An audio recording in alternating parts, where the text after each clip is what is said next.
So let's talk about karma. What does karma mean?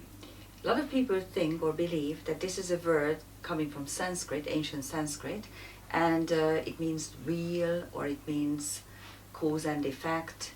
And usually the concept goes like, okay, if you do this in one lifetime, you will get punished in another lifetime. This is the Eastern way. On the other hand, karma comes from the ancient Hungarian, and it comes from the same root as clothes, like animal clothes. What do clothes do? They keep you and they don't let you go. This is exactly what karma is.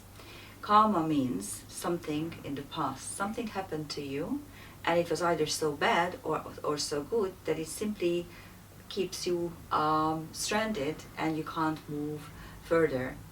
It's not just good karma or bad karma. It's simply the impact that something there in your psyche is so deeply embedded that you can't let it go.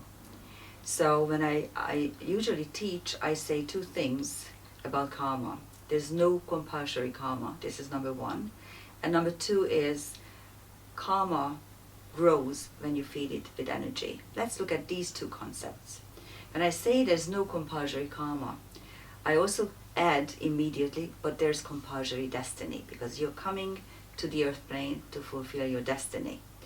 And this is usually prevented by karma because you simply redo whatever you have already redone and you can't let it go.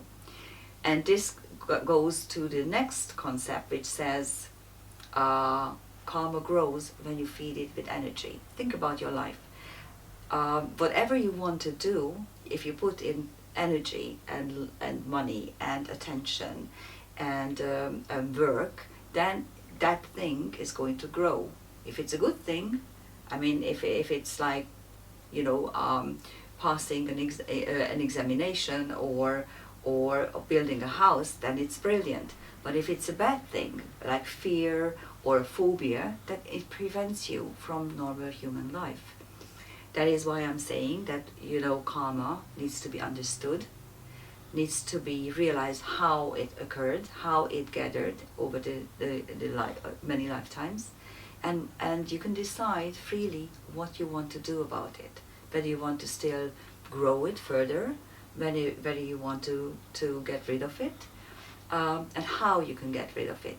Of course, when I speak about karma in such a way, I always have to add that karma can be met on many levels. You can have personal karma. This is where you have free will. You can have a family or relationship karma. There it's a little bit more tricky because you have many people also in it, and those people might want something different. You have ancestral karma or tribal karma, which goes down to many centuries. And you can even have galactic karma, which goes down in many galaxies. So it depends on which segment of the karma you're looking at. But on your portion, you always have free will. And you can get rid of it. You can say, I'm out of here. I don't put any more energy and effort. I want to do something else with my life. And that's the key of Karmic Astrology. This is what Karmic Astrology can tell you. This is how Karmic Astrology can free you from your own bad karmic tangles.